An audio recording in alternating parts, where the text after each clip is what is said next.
¿Cómo estamos? Bien, bendecidos y en victoria. Así es como nos maneja el Señor. El Señor es bueno. Dice que vamos a leer un Lucas 3, 1 en adelante. Voy a ver si el Señor nos da el espacio, porque es largo. Pero si no, pues hasta donde el Señor nos ponga, hasta ahí vamos a llegar. El título es Prédica de Juan el Bautista.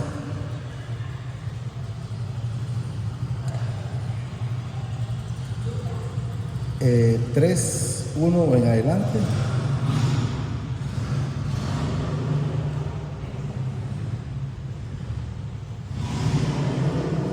¿Lo tenemos?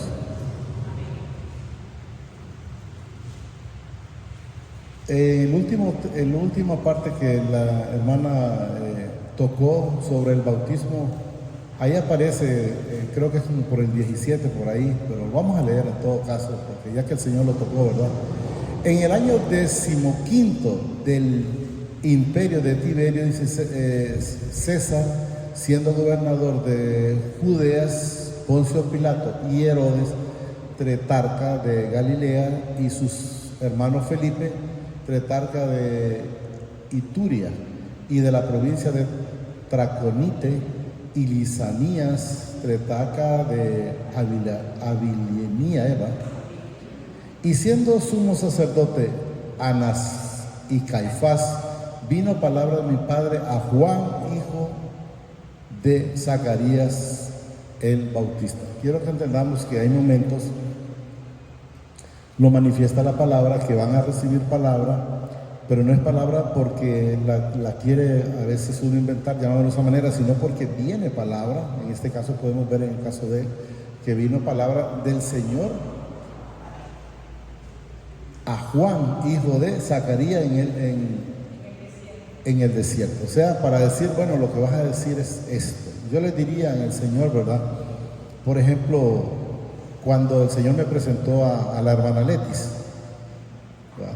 No fue que yo lo quise, sino, ¿y qué hice yo para saber si eso era algo mío o es del Señor? Señor, si viene de usted, pues provoque que la mire, o sea, que me tropiece con ella o que la prese al frente. Y ella vino, lógicamente, según ella, en lo que andaba haciendo, según ella, pero en realidad era el Señor dando la confirmación. Lógicamente espero que el Señor haya logrado ahí entender la palabra, porque hay quienes les llega el mensaje, pero por un lado les entra y por otro les sale, porque a veces creen que fueron casualidades o coincidencias. Tal vez ella lo miró así porque ella no pidió la revelación, pero para mí fue completamente diferente. ¿Estamos entendiendo? Y él fue, dice, por toda la región contiguo, dice, el Jordán, predicando él. Miren, ¿qué predicaba Juan en ese entonces? Estamos hablando de Juan. Predicaba el bautismo del arrepentimiento para perdón de pecados. La gente quiere seguir usando la misma, a través de las mismas situaciones, porque no quieren aceptar que quien ya lo justificó, que quien ya lo perdonó, se llama Jesucristo. No es por el zambullido en el agua que usted ya es perdonado. No, ya Jesús lo perdonó, y eso es lo que debemos de entender. Pero vamos a seguir leyendo para poderlo ir entendiendo un poquito mejor. El bautismo, dice, del arrepentimiento para el perdón de pecado, como está, dice, escrito en el libro de las palabras de los profetas Isaías, que dice: voz que clama en el desierto, preparad el camino del Señor, enderezad sus sendas. ¿Quién fue a decir eso? Fue Juan el Bautista. ¿Qué profeta lo mencionó? El profeta Isaías. Todo valle, dice, se rellenará, y se bajará todo monte y collado, y los caminos torcidos serán enderezados, y los caminos ásperos serán allanados. ¿Cuándo fue enderezado mi camino? Una vez que Jesús llegó a mi vida, porque antes de eso seguía con el camino torcido por la ignorancia que había en mi vida y en mi corazón. Pero cuando el Señor cambió mi vida cuando Él llegó a mi vida, porque sepamos algo, no somos nosotros que lo buscamos, es Él que nos busca a nosotros, ¿verdad? Y verá, dice, toda carne la salvación del Padre. ¿Quién es la salvación del Padre para con sus hijos? Es el Señor Jesucristo hecho hombre. Y decía, dice, a la multitud que salían para ser bautizados por Él: oh generaciones de víboras, ¿quién os enseña, dice, a huir de la ira venidera? O sea, porque en ese momento pues él solo estaba pensando en la ira del Señor, pero no estaba pensando en que si nosotros nos arrepentimos, pues Él desiste de hacer lo que pensaba hacer con cada uno de nosotros, ¿no? ¿Quién os enseñó, dice, a huir de la ira venidera? Hacer pues, para que vayamos viendo que ahí es donde debemos de ir viendo en nuestras vidas, en la vida del cristiano, el cambio, el fruto.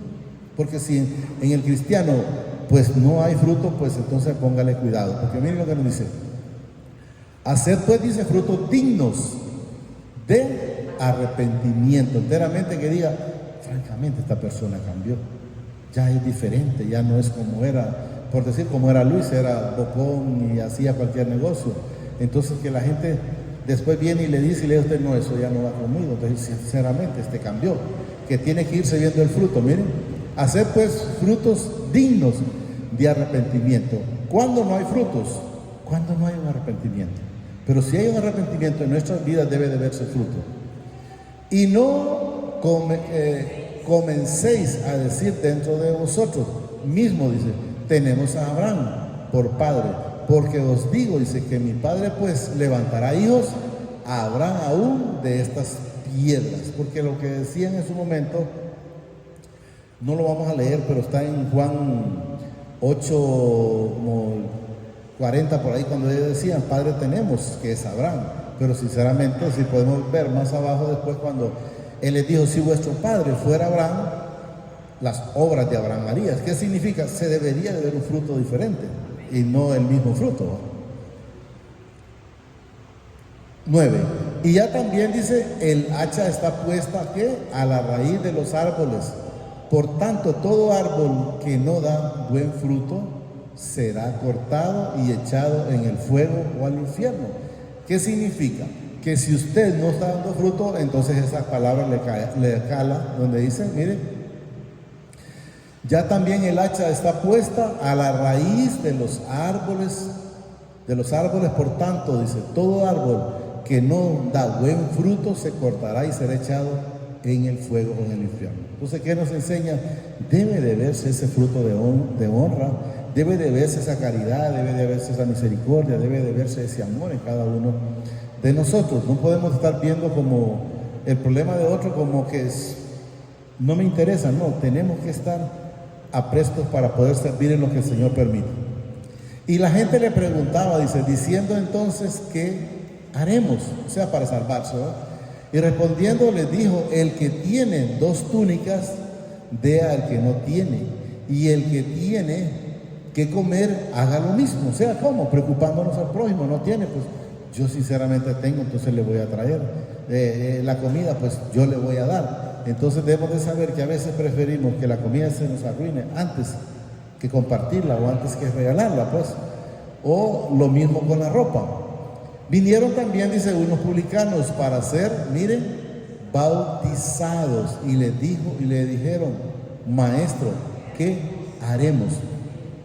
Él les dijo, no exijáis más de lo que os está ordenado. O sea, no podemos hacer más de lo que está ordenado. Dice, no exijáis. Hay una parte, no sé si es a Pedro, que le dice, bástate mi gracia. A Pablo, bueno, bástate mi gracia. Entonces debemos de entender y estar en eso. Miren, Él les dijo, no exijáis más de lo que os está ordenado. También le preguntaron unos soldados diciendo, ¿y nosotros qué haremos? Y les dijo, no hagáis, miren, extorsión a nadie. ¿Desde cuándo está la policía extorsionando? Y esa palabra no es nueva. Así es, no hay nada nuevo, como dice la hermana bajo el sol. O sea, esa palabra de la extorsión, la gente cree que será nueva, pero eso, miren lo que dice. ¿Y quiénes estaban en ese entonces extorsionando? Eran las autoridades. Y ahora, lógicamente, que los demás. Pero miren, también les preguntaron unos soldados diciendo, ¿y nosotros qué haremos? Y él les dijo, no hagáis extorsión a nadie.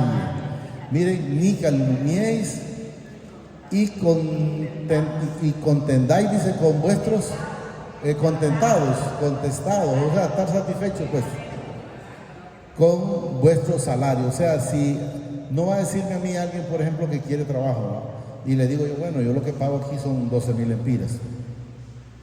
Y no esté contento, pues que no lo agarre, pero que vaya a estar de repente robando porque no está contento. Si no le gusta, que no lo agarre, que busque en otro lado, ¿no? Entonces, pero eso lo tenemos de entender, que la gente tiene que estar contento con o satisfecho con lo que gana, o con su salario, como dice ahí, con vuestro salario.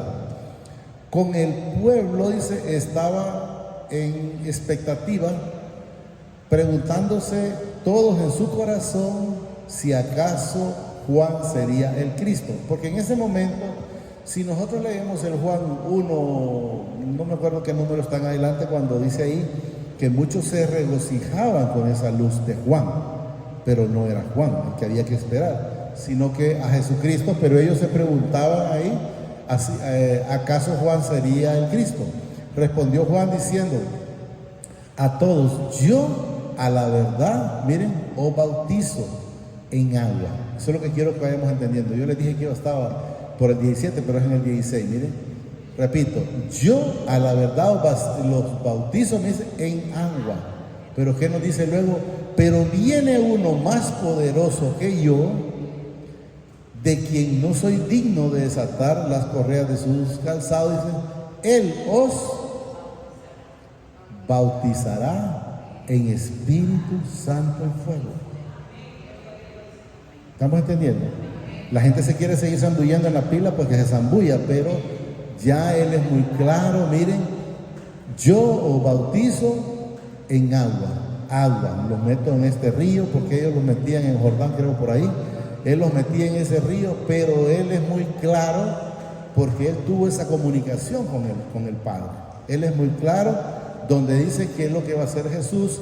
Y si podemos ver, y pueden leer ustedes desde Génesis hasta Apocalipsis, pero en realidad está desde el Nuevo Testamento para adelante, donde en ningún momento Jesús bautizó a nadie con agua. O sea, no vino a hacer las tradiciones del hombre, en ningún momento. Aunque en una parte dice que Jesús bautizaba más discípulos que Juan, pero siga leyendo la Escritura y se va a dar cuenta que Jesús nunca bautizó a nadie con agua. Quiero que entendamos, con agua, quiero que entendamos. Repito, respondió Juan diciendo a todos, yo la verdad os bautizo en agua, pero viene uno más poderoso que yo, de quien no soy digno de desatar las correas de sus calzados. Él bautiza, miren, en Espíritu Santo y fuego, en poder. Su aventador está, dice, en sus manos, y limpiará, dice, su era, y recogerá el trigo en su granero, o sea, los hijos, y quemará la paja en fuego que nunca se apaga. O sea, los hijos de desobediencia. Por eso decía el hombre rico allá, Padre Abraham, manda a Lázaro que moje su dedo porque estoy en este lugar de tormento. O sea, que ¿qué? Se estaba quemando. Eso es lo que nos manifiesta la palabra. El 18. Con estos y otras muchas exhortaciones anunció las buenas nuevas al pueblo. Entonces Herodes, entre estaba siendo reprendido por Juan a causa de Heroína, mujer de Felipe su hermano, y de todas las maldades de Herodes que había hecho. Sobre todas ellas, dice, añadió, además esto, encerró a Juan en la cárcel. ¿Y por qué razón fue encerrado Juan en la cárcel? Solo porque le dijo a Herodes, no te es lícito acostarte con la mujer de tu hermano. O sea que por esa razón él lo metió preso, pero tenía como un respeto, llamémoslo de esa manera, Pero un día que hizo una fiesta, parece que estaba cumpliendo años él por ahí, se puso a bailar la hija de esta Herodina, parece que se llama ahí, así es, ¿verdad? Se puso a bailar ella y entonces se motivó, llamémoslo de esa manera, Herodes, y le dijo a ella: pide lo que quieras, oiga bien, aún la mitad del reino te daré. Y ella fue a preguntarle, lógicamente había un propósito, les diría yo en la palabra, porque quiero que entendamos algo, que tras de que Juan fue muerto o decapitado, pues Jesús entonces salió ya prácticamente a predicar como lo hacía Juan. Entonces le pidió pues la cabeza, le dijo: pídele la cabeza de Juan, y así fue como Juan fue decapitado. Imagínense cómo es el odio, porque ella pudo haber pedido riquezas, porque ¿qué ganaba con quitarle la cabeza a Juan si lo que ella había dicho ya estaba dicho? O sea, ya el agua derramada no se puede recoger. Entonces sucedió que se fue más a la parte, al rencor, y pidió la cabeza. Solo cierro con este texto que estaba la hermana, era en el Salmo 16:4. Solo cierro con ese y quiero que le pongamos mente a ese pasaje por una razón. Los que a veces todavía no han entendido que es necesario estar a los pies de Jesús en todo momento y no solo como fluctuando. Miren lo que nos dice: se multiplicarán los dolores de aquellos que sirven diligentemente a otros dioses. Pero ¿qué quiero que entendamos? Si usted quiere quitarle de los dioses, pues quíteselo y pongámosle ahí: diligentemente a su esposo, diligentemente a su esposa, diligentemente a su trabajo, diligentemente a sus hijos o a sus hijas o a sus vecinos o a quien quiera ponerle. Miren, quiero que lo leamos: se multiplicarán los dolores de aquellos que sirven diligentemente a otras cosas. Diga, pues no quiere poner como dioses. ¿Y por qué razón? Porque no le dan la prioridad enteramente a que corresponde, que es al Padre a través de su Hijo amado. Y miren lo que nos dice después: no ofreceré yo, dice, sus libaciones de sangre, ni en mis labios tomaré. ¿Qué dice ahí? Ni en sus labios tomaré. O sea que no lo va a mencionar el Señor. Los que dan prioridad más a otra cosa antes que a Él. Creo que está en un de Samuel 2:30, quiero ver, 2:30. Entonces debemos de saber que si usted no quiere nada con el Señor, tranquilo, pero sepa que tampoco el Señor va a querer absolutamente nada con usted.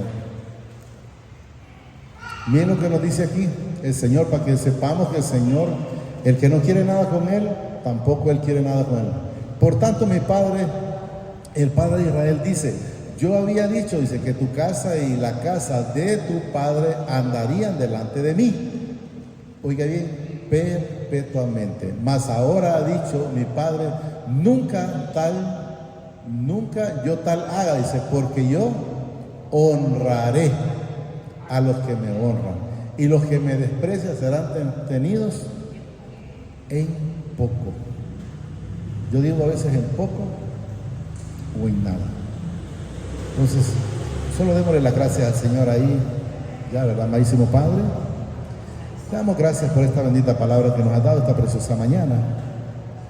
Te pido que permitas que la atesore en mi corazón, pero sobre todo permíteme ser hacedor de esta bendita palabra y no un oidor olvidadizo. Permite que tu Espíritu Santo me redarguya cuando estoy haciendo cosas incorrectas, para poder hacer las cosas correctas, para poder hacer las cosas que a ti te agradan, para poder hacer esas cosas que tú dijiste: Jesús, mi Padre nunca me ha dejado solo, porque yo hago siempre las cosas que a Él le agradan. Enséñame, Señor Jesús, te lo pido, que me enseñes a tener tu obediencia. Deme esa obediencia, deme ese amor, deme esa paz, deme esa tranquilidad, deme ese gozo, deme esa misericordia, deme todo lo suyo para poder ser igual que ti. Gracias, Padre, gracias, Señor Jesucristo, y gracias, Espíritu Santo. Señor, los bendice hoy, mañana y siempre. hasta la eternidad, más de lo que somos bendecidos espiritualmente. Amén y amén. No daré mi amor A nadie